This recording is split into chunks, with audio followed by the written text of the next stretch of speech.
Amém. Que Deus abençoe, meus amados, em Cristo Jesus. Possamos estar sempre afirmando que tudo é por Ele, que tudo é para Ele, que dele vem todas as coisas. Deus continue abençoando cada um dos servos que estiveram aqui trazendo um pouco de Deus para cada um de nós. Amados, abram suas Bíblias no livro de Êxodo, no capítulo 20 e no versículo de número 3. Êxodo 20, versículo de número 3. Diz assim a palavra do Senhor: não terás outros deuses além de mim. Vamos repetir todo mundo junto? Não terás.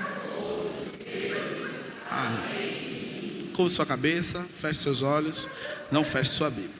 Senhor Deus, te agradecemos. Te agradecemos pelo Senhor nos conduzir até aqui, Pai. Te agradecemos pelo privilégio de te servir. Te agradecemos por todos os livramentos, aqueles que vimos e aqueles que não vimos, Pai. Te agradecemos pelo ar que respiramos, Pai. Te agradecemos por tudo. Continua trabalhando em nossos corações, Pai.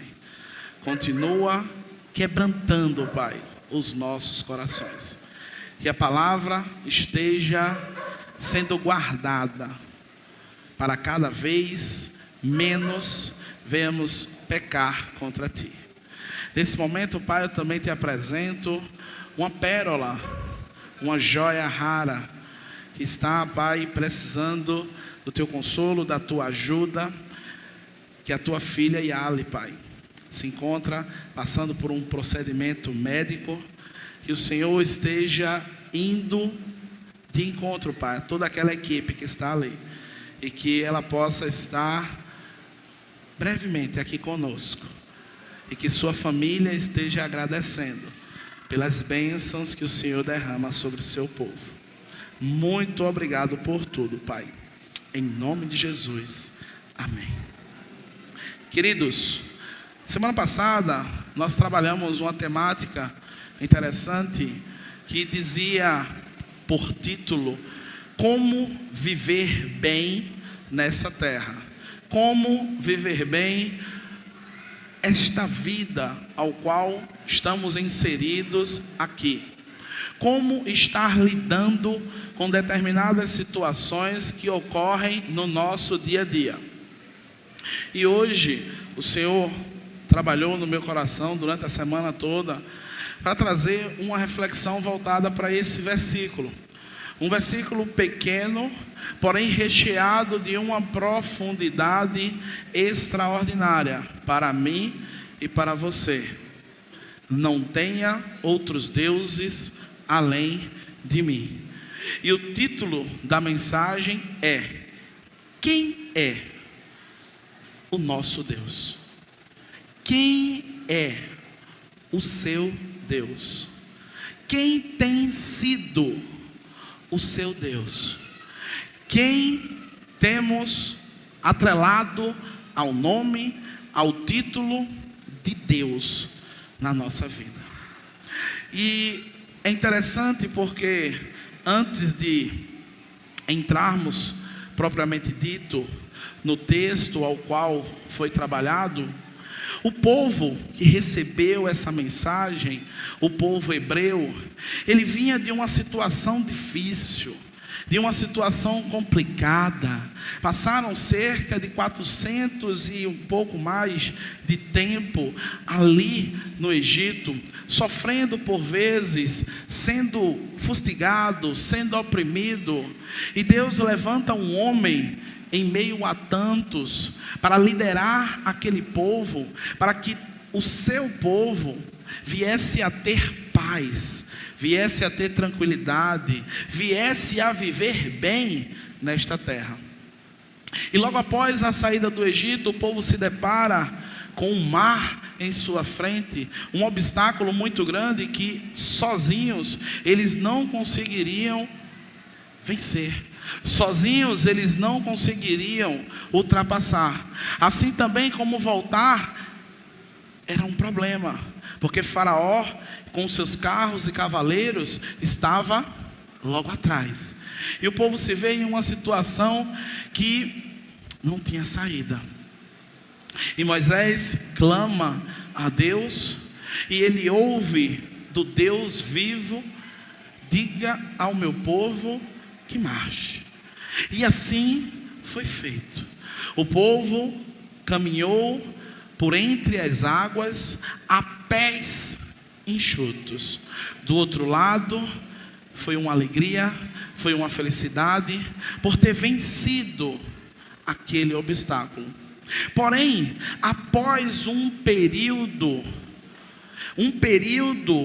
de peregrinação, um período onde Deus se fez presente com aquelas pessoas, o nosso Senhor Jesus Cristo, na figura da Trindade ali emanada, na figura do Deus vivo, ele pede a Moisés que consagre aquele povo. Ele pede a Moisés que consagre aquela situação. E Moisés passa 3 dias consagrando o povo. Por quê?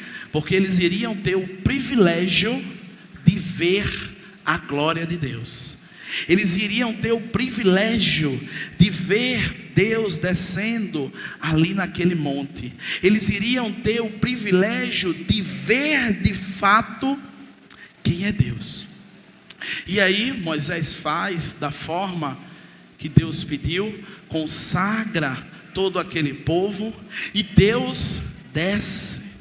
E ele fica no topo do monte, e o monte parece que fica pegando fogo, fumaça, brasas, aquela visão perfeita, e o povo fica com medo. O povo fica com medo porque a voz de Deus era muito forte. A voz de Deus era como um trovão. E eles pedem a Moisés para fazer uma intermediação entre eles para com Deus. E assim foi feito.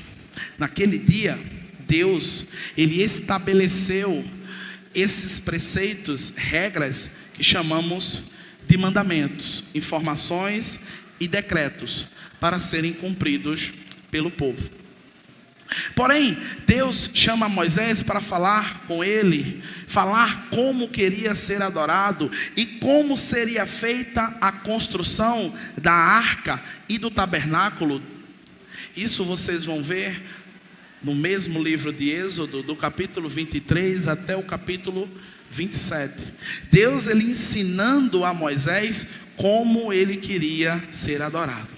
Essa reunião entre Deus e Moisés, ela durou 40 dias e 40 noites. Foi muito papo, foi muito assunto. Deus passando e Moisés registrando ali nos seus caderninhos. Tempo esse que Moisés passou foi o tempo suficiente para que o povo hebreu esquecesse de Deus. 40 dias e 40 noites foi tempo suficiente para que o povo esquecesse quem foi o Deus que o havia livrado das mãos de Faraó, que havia aberto o mar vermelho, que fazia todos os dias cair pão do céu, água da rocha, e o povo era muito exigente, porque faltava o quê? Faltava o quê? Carninha. Faltava carninha. Pão seco com água é difícil. e Deus dá. E todo o povo tinha isso em abundância todos os dias. Porém 40 dias e 40 noites foi tempo suficiente para que o povo quebrasse 3 estatutos, 3 regras logo de cara. A primeira: não terás outros deuses além de mim. A segunda: não farás para ti imagem. E a terceira: não prestarás culto. Então 40 dias foi tempo suficiente para esquecermos quem é Deus. Amados, podemos estar aí afirmando: pois é, pastor, esse povo era muito difícil. E é verdade. E graças a Deus que nós não fazemos mais bezerros de ouro. Pois é, ouro tá caro pra caramba. Uma grama de ouro está custando em média aí, talvez seus 300 e poucos reais. Fazer um bezerro de ouro ia dar pouco dinheiro, Cleito? Se fosse um bezerro de ouro assim, que nem os Morandi, era mais caro, né? Era mais caro. O bichinho não está nem aqui para se defender, ó. Tem nada não, quando ele voltar eu digo de novo. Ele está ali escondido, ó. Olha ali. Durma, viu? Queridos, hoje nós não temos condições de fazer um bezerro de ouro. Mas infelizmente existem coisas que temos colocado além do nosso Deus. Existem coisas que temos colocado além daquele que tem nos dado tudo, aquele ao qual foi cantado que por ele, que para ele são todas as coisas. Nós não temos um bezerro de ouro, mas hoje nós vamos tentar identificar 3 áreas da nossa vida, a começar de mim, que necessitam ser renunciadas, para que o nosso Deus ele reine soberanamente e não venha a demonstrar que ele é Deus. Amados, existem áreas da nossa vida que podemos tratá-las como deuses. O diácono Amaro Júnior estava aqui trazendo uma reflexão na escola bíblica discipuladora, que por sinal teremos o maior prazer de ter os amados que ainda não estão participando. Ela inicia às 3:30 da tarde até às 5. Temos 15 minutos de um café bem gostosinho lá atrás, 0800, para os amados estarem fazendo ali uma social. E o diácono Amaro Júnior, ele estava afirmando que por muito tempo na sua vida ele entendia que Deus estava acima de todas as coisas, mas que por vezes a instância segunda era a igreja, e em terceiro a família, e em quarto o emprego. E nós sempre afirmamos que de fato Deus vem em primeiro lugar. A nossa família é o segundo lugar dessa instância, porque a palavra diz que aquele que nega os seus, principalmente os de casa, negou a fé e é pior do que um descrente.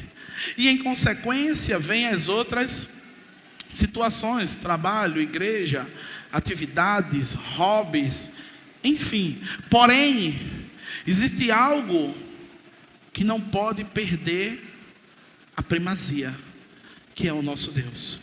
E por vezes nós estamos sem perceber deixando que o nosso Deus ele fique do lado, deixando que a nossa adoração, estamos falando sobre isso no nosso culto de oração, a adoração, onde imaginamos que a adoração é pegar o violão e blengue, blengue, blengue, blengue, ou cantar, ou pregar, e onde vemos que a adoração ela não é um ato específico, é um estilo de vida. Eu vivo adorando. Se eu converso com a minha esposa, eu converso para adorar e glorificar o nome de Deus. Se eu trabalho para glorificar e adorar o nome de Deus. Não é assim que a Bíblia diz? Quer comais, quer bebais, fazei tudo para a glória de Deus. Fazei tudo adorando a Deus. Então a adoração, ela não é um ato específico ao qual eu chego, adoro e vou para casa e sigo a minha vida até o próximo domingo, neste bate local, neste bate horário e com essas bate pessoas. Então, amados, quem são os deuses da nossa vida? Listamos aqui 3 áreas em que precisamos de fato estar renunciando para que a glória de Deus seja manifestada. A primeira área que precisa ser trabalhada na nossa vida é o Deus do nosso intelecto. É o Deus da nossa mente. É o Deus que nos faz depender apenas das nossas habilidades intelectuais para entender tudo. Para alguns, a confiança na própria força de vontade e na habilidade de poder manejar a nossa vida parece ser tudo de que precisamos. Fazemos de Deus apenas uma muleta. Nós fazemos tudo, nós organizamos tudo, nós arquitetamos tudo, nós planejamos tudo, nós executamos tudo e ao final pegamos a muleta e colocamos ela do nosso lado. O primeiro Deus que precisa ser trabalhado na minha vida e na vida dos amados que guardarem a palavra de Cristo dentro dos seus corações é o Deus da minha mente. É o Deus que faz com que eu confie na força do quê? Do meu braço. Eu confie na minha ideia de que resolver fazer da minha forma é melhor. Algumas pessoas na história da Bíblia confiaram que as suas habilidades... Oh meu Deus, é difícil. Esse menino tem pai, não é? Amados, algumas pessoas na história da Bíblia, elas confiaram que suas habilidades estariam acima daquilo que Deus tinha designado. Filho do pastor é o pior que tem, meu. Eu sei não. É uma bênção. Então, queridos, vamos ver algumas pessoas na trajetória da Bíblia que tiveram colocando o seu intelecto, a sua habilidade, a sua forma de lidar acima daquilo que Deus tinha prescrito, daquilo que Deus tinha dito, daquilo que Deus tinha falado. A primeira foi um jovem conhecido, amiguíssimo nosso. O nome dele era Uzá. Uzá foi um jovem que a história dele é contada em 2 Samuel, no capítulo 6, do versículo 6 em diante, que diz o seguinte: quando chegaram à eira de Nacon, os bois tropeçaram, e Uzá estendeu a mão e segurou a arca. A ira do Senhor se acendeu contra Uzá, e Deus o feriu por causa disso, e ele morreu ali, ao lado da arca de Deus. Amados, essa situação ao qual foi passada por esses versículos, ela é bem interessante porque envolve vários aspectos.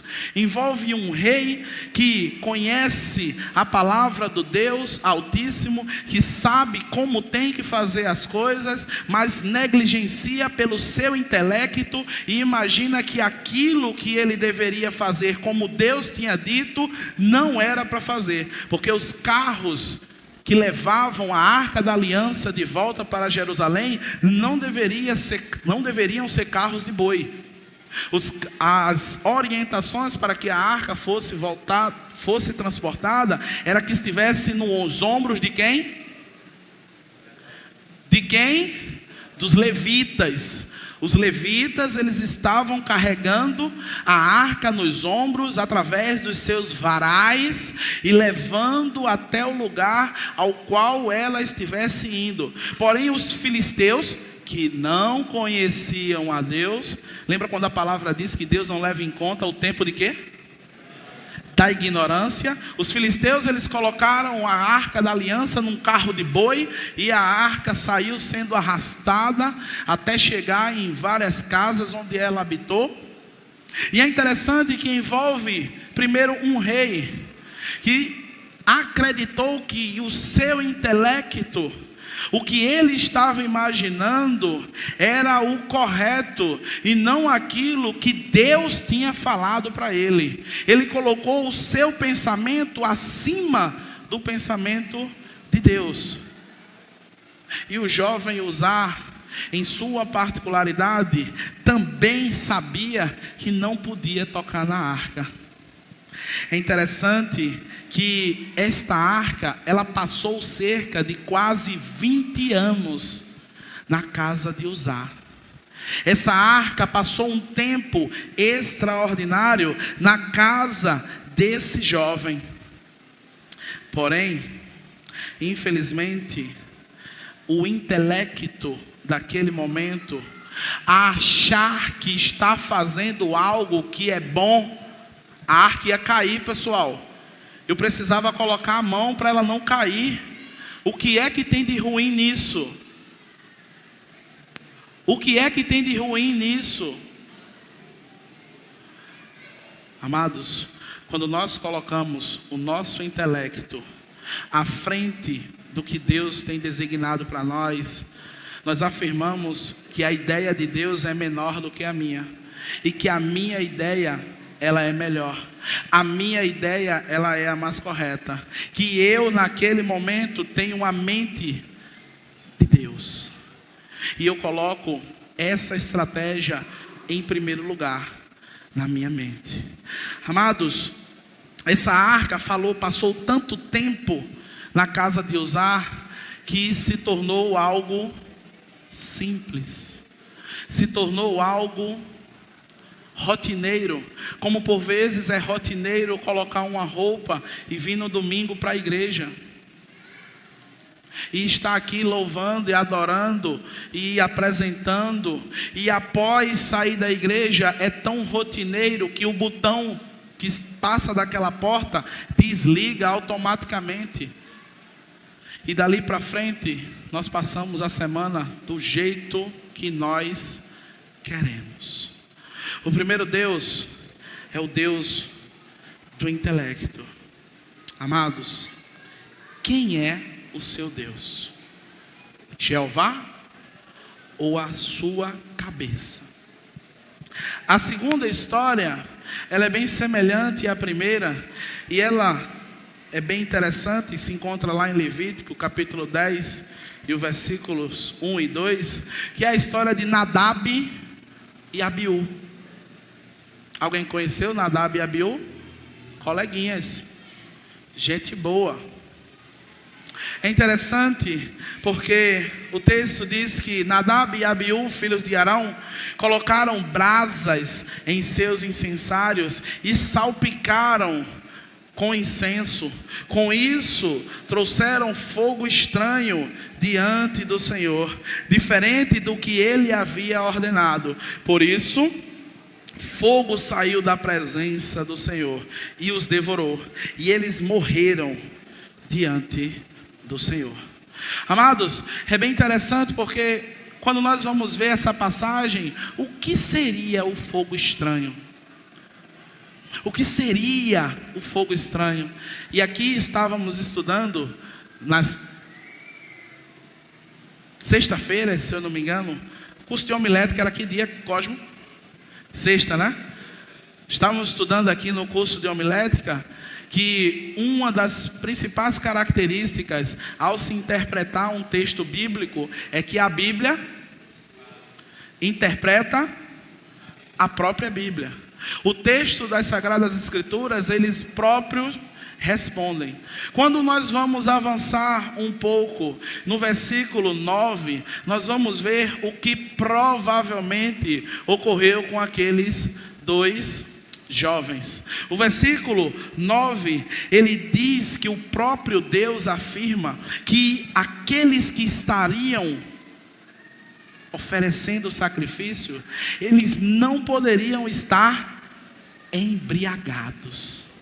Eles não poderiam estar bêbados. Eles não poderiam consumir álcool para oferecer o sacrifício. Deus diz a Arão: não rasgue as suas vestes, não vista pano de saco, não se encha de cinza, porque se você fizer isso, também irá morrer. E aquele que prestar culto a mim de maneira imprópria, embriagado, também irá acontecer isso. O que ocorre nessa passagem, como eu afirmei, é explicado no versículo 9. Nadab e Abiú provavelmente estavam embriagados, porém, através do seu intelecto, da sua proximidade com o sagrado, julgaram que nada aconteceria. Sabe aquela ideia? Não vai dar nada. Sabe aquela ideia que não vai acontecer nada? Sabe aquela ideia que eu estou fazendo, estou acontecendo e não, isso só acontece com o irmão Fernando, comigo não acontece não, que eu sou mais esperto. O meu intelecto, por vezes, ele fala mais alto. Amados, quem está sendo o seu Deus? É o que você está pensando? Ou é o que Deus tem revelado através da sua palavra aos nossos corações? Queridos, nós vemos aqui passagens interessantes, ao qual colocamos a nossa proximidade com Deus como um artifício, por vezes para fazermos de qualquer jeito. Para que eu estar tão ferrenho lendo a Bíblia, orando? Para que orar? O pastor já ora por mim. Quase todo dia ele manda mensagem para mim dizendo que está orando. Então se ele ora, para que eu vou orar? Amados, e nós? E o nosso intelecto? O que é que tem falado sobre a história de discipular, relacionar, ler, orar, ter um estilo de vida cristão? O que é que nós temos pensado sobre isso? Isso é história para o pastor. Eu já tenho a minha vida, eu já tenho os meus problemas, eu já tenho as minhas dificuldades, eu já tenho os meus anseios, eu já tenho a minha história, eu já tenho os meus, eu vou arrumar mais problema para mim, por quê? Amados, precisamos muito ter cuidado. Precisamos de fato renunciar a algumas áreas da nossa vida para que Deus ele reine de fato em nossos corações e venhamos a saber que Ele é o nosso Deus e não o meu intelecto, e não o que eu estou pensando, e não o que eu estou achando, e não o que eu estou imaginando, porque por vezes o coração do homem, o provérbio diz que é enganoso. Então o que é verdade? É a palavra do pastor? É a palavra do pastor? É a palavra do diácono? É a palavra do professor da EBD? É a palavra do músico? É a palavra de Deus. Então se a palavra de Deus ela nos mostra que eu preciso ter cada vez mais um relacionamento íntimo e pessoal com Ele, para de fato saber quem Ele é, eu preciso fazer. Eu preciso executar. Eu preciso deixar de por vezes me ausentar, me esquivar. Alguém já assistiu o filme Matrix? Matrix? Pronto. Aqueles efeitos especiais quem fez foi eu, assim. No meu gingado, né, Amaro? Por vezes, queridos, Deus está o tempo todo falando conosco: não terás outros deuses diante de mim. Não terás outros deuses diante de mim. Não terás outros deuses diante de mim. e eu estou me esquivando. E sempre colocando, não bezerro de ouro, que bezerro de ouro fica fácil de identificar, mas por vezes a nossa mente, aquilo que eu acho que está certo. Coloque Deus no negócio, pergunte a Ele, pergunte se o que o seu intelecto tem passado para você tem lhe aproximado de Deus ou lhe afastado. É bem interessante essa prova que a gente faz. Faça essa prova. Faça. Chega assim e diga: Deus, o que eu estou pensando? O que está na minha cabeça? O que eu tenho feito? Tem me aproximado de Ti ou tem me afastado? Se tivermos coragem de perguntar, iremos receber a resposta. E se mais coragem tivermos ainda, nós iremos executar. Amados, primeiro Deus é o Deus do intelecto. É o Deus que faz com que eu imagine que aquilo é o correto, que aquilo é de Deus, e por vezes não é. O segundo Deus, que por vezes habita dentro de mim e dentro de cada um de nós, são o Deus, ou é o Deus chamado pessoas, instituições, que tomam o primeiro lugar na nossa vida. Filhos, cônjuge, namorado, pastor, igreja, empresa, trabalho. Todas essas situações, se tomarem o primeiro lugar da nossa vida, serão os nossos deuses. Mateus capítulo 10, versículo 37, ele diz, nosso Senhor Jesus Cristo, sou eu não, tá? Quem ama seu pai ou a sua mãe mais do que a mim, não é digno de mim.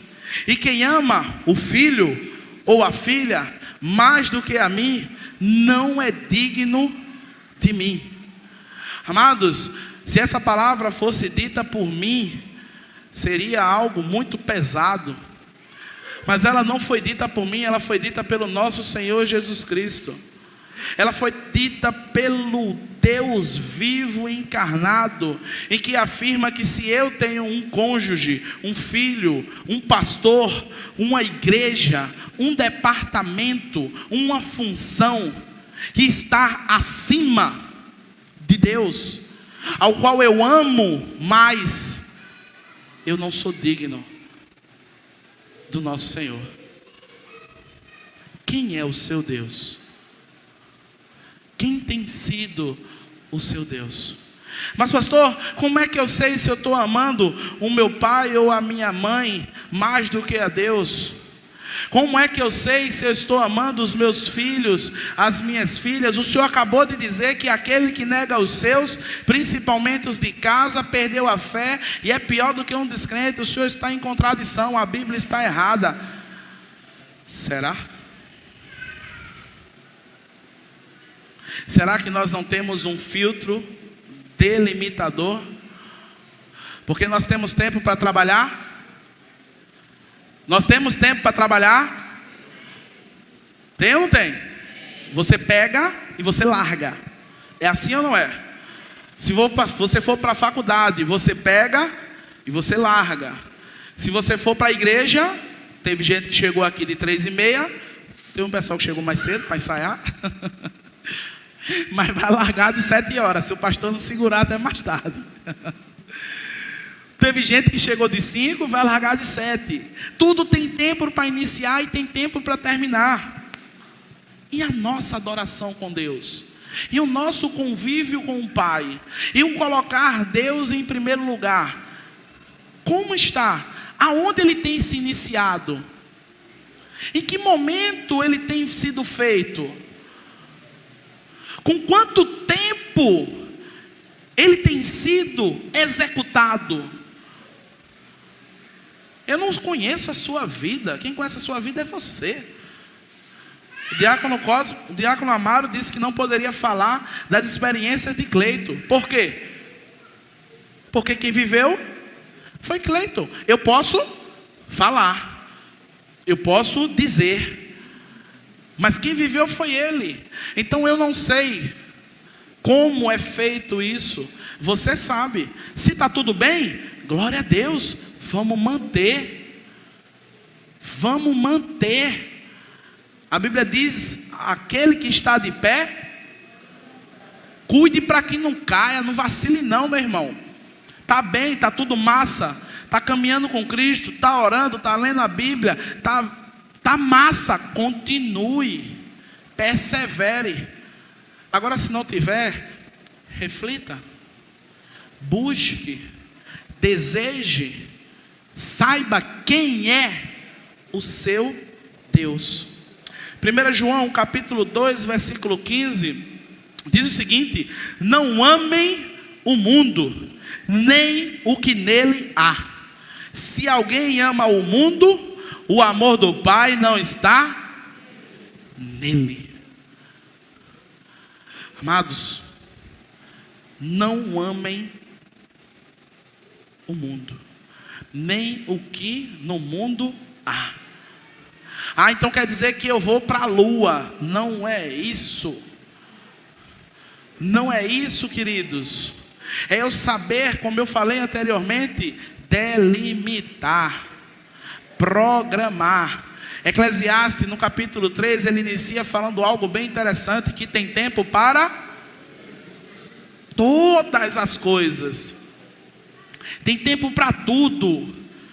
Se nós não temos tempo de fato de manter esse relacionamento com Deus, de manter um relacionamento com o meu próximo, se eu não consigo um tempo para visitar alguém, se eu não consigo um tempo para ligar para alguém, se eu não consigo um tempo para mandar uma mensagem para alguém, se eu não consigo um tempo por vezes de estar na casa do Senhor em praticamente dia nenhum, eu preciso programar melhor o meu tempo.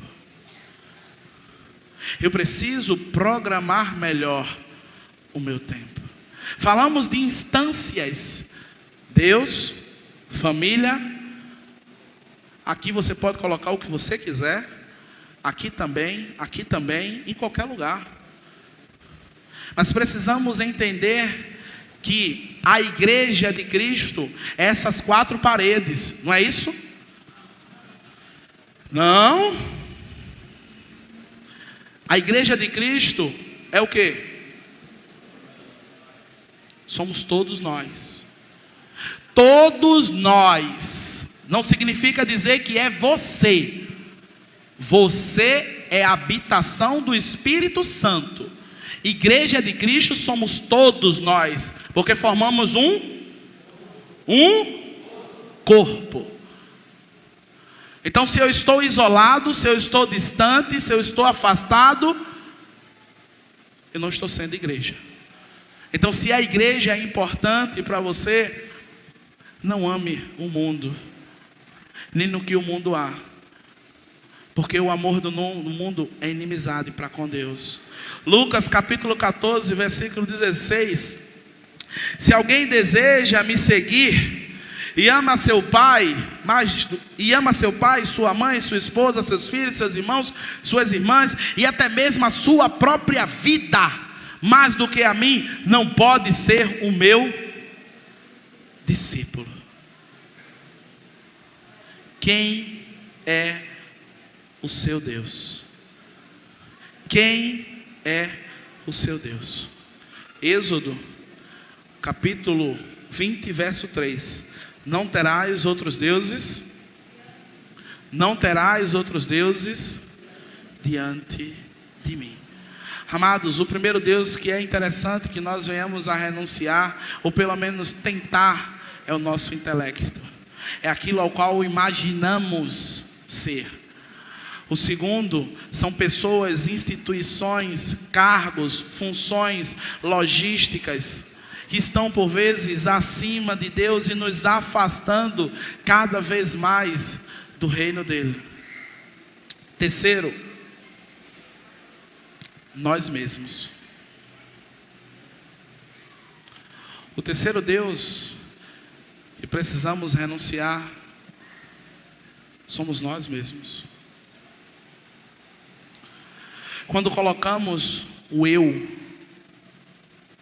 na frente de Deus, Lucas capítulo 18, versículo 12, diz o seguinte: o fariseu em pé orava em seu íntimo: Deus, eu te agradeço porque não sou como os outros homens, ladrões, corruptos, adúlteros, nem mesmo como este cobrador de imposto. Jejuo 2 vezes por semana e dou o dízimo de tudo quanto ganho. Amados, por vezes o nosso eu, ele está tão inflado que imaginamos que por estar em cima desse púlpito somos diferentes dos que estão aí abaixo. Imaginamos que por termos um título de pastor, de diácono, de líder, imaginamos que somos semideuses, ao qual estamos em um ambiente muito maior, ao qual a comunhão para com Deus não deve ser a mesma da plebe, a mesma das pessoas que estão aqui embaixo. E por vezes a nossa habilidade e o nosso tempo com Deus vai fazendo com que isso vá sendo uma verdade para os nossos corações. Quem lembra daquele desejo ardente que se tinha de ler a Bíblia no início da caminhada cristã? Aquele desejo que se tinha de estar conversando com alguém, tirando dúvidas, perguntando, estando próximo nas atividades, culto de oração, culto relâmpago, culto de trovão, todo tipo de culto. Estávamos juntos, estávamos perto, estávamos ali, estávamos aqui, estávamos acolá. Porém, às vezes nós vamos andando, e dificuldades elas vêm acontecendo, coisas elas vão acontecendo, e a gente vai perdendo essa situação. E aí acredito eu que por estar 20 anos na igreja, 10 anos na igreja, 30 anos na igreja, eu não preciso ter uma vida com Deus. Isso é para quem é novo convertido. Eu já sou batizado, dizimista, participo do culto de oração e ando na caminhada solidária. Isso é para quem não faz isso. Amados, o terceiro Deus da minha e da sua vida é o eu. Eu preciso ter o exemplo do nosso Senhor Jesus Cristo, quando é afirmado lá em Filipenses, no capítulo 2, que Ele não teve usurpação de ser igual a Deus, Ele não desejou ser igual a Deus, Ele humilhou-se a si. Porque às vezes nós lemos aquele texto do Sermão do Monte, que diz que os humilhados, bem-aventurados que são humilhados e tal. A interpretação ela está equivocada, tá? É aquele que se humilha. É aquele que está aqui e se coloca aqui. Esse vai ser exaltado. A figura de Cristo foi essa. Ele não teve o desejo, a usurpação de ser igual a Deus. Ele passou por tudo como homem. Ele foi tentado, ele foi humilhado, ele foi perseguido, ele foi batido, ele foi feito tudo o que pode ser feito comigo e com você. Mas ele continuou firme. Ele não deixava de orar. Ele não deixava de estar com seus discípulos ensinando. Ah, mas eu trabalho muito. Dê seu jeito. Ah, mas eu tenho que estudar para passar num concurso. Dê seu jeito. Ah, mas eu tenho muitos filhos e eu não consigo lidar com as situações de filho e de casa. Dê seu jeito. Porque o Deus que precisa estar acima de todas as coisas, foi Ele que deu os seus filhos, foi Ele que deu o seu trabalho, foi Ele que deu o entendimento e o intelecto para você estudar e passar numa faculdade. para você estudar e passar num concurso, para você estudar e passar numa prova que seja simples para estar trabalhando. Ou não foi Ele? Não foi? Foi Ele, queridos. Então por que Ele é o primeiro ao qual esquecemos? Nós lembramos de todo mundo. Nós lembramos dos filhos que precisam ser alimentados. Nós lembramos do cônjuge que precisa ser amado. Nós lembramos de tudo. Mas esquecemos de Deus. Nós esquecemos daquele que nos deu tudo. Amados, o fariseu, de fato, ele fazia aquilo mesmo. Ele dava o dízimo, ele jejuava, tudo. Porém, ele não fazia aquilo para Deus. Ele fazia para os homens. Ele fazia para o aumento do seu ego. E nós, por vezes, nos assemelhamos. Quando aqui na igreja cantamos, adoramos, choramos, mas ao sair por aquela porta, o show acaba. E aquelas pessoas ao qual nós viemos nos apresentar, não estão mais presentes. E lá se vai mais uma semana, onde eu colocarei o eu na frente. Até chegar mais um domingo, onde por vezes eu colocarei a máscara e virei adorar ao Eus mais uma vez. Quem é o seu Deus? Quem tem sido o seu Deus? Amados, o povo no deserto, ele teve a oportunidade de conhecer o nosso Deus, mas por medo, eles pediram para Moisés que subisse a montanha no seu lugar e intermediasse toda aquela situação. Isso está em Deuteronômio capítulo 5, versículo 25 ao 27. Querido, quem é o seu Deus? É o medo?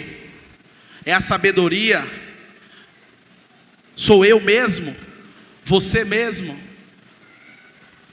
Precisamos, amados, entender que o nosso Deus é a tempestade, que o nosso Deus é o vento forte, é a brisa leve, é a porta fechada, mas também é a porta aberta. Ele é o dia difícil, mas porém é o dia fácil. Tudo é dele, tudo é ele, e tudo é para ele. Estejamos reconhecendo o nosso Deus e retirando tudo aquilo que nos afasta dele. Muitos desistiram de acreditar na terra prometida, mas aqueles que renunciaram o que estavam entendendo, vendo e sentindo, foram Josué e Calebe. Eles renunciaram tudo aquilo que estavam vendo, sentindo, ouvindo, para seguir o que Deus tinha mandado. Todo o resto desistiu. E aqueles dois, o Senhor deu o direito de possuir a terra de Canaã. E para nós, está prometida a Canaã celestial. Mas antes, precisamos reconhecer o nosso Senhor Jesus Cristo como o nosso único e suficiente Salvador, como o nosso Deus, o Senhor das nossas vidas.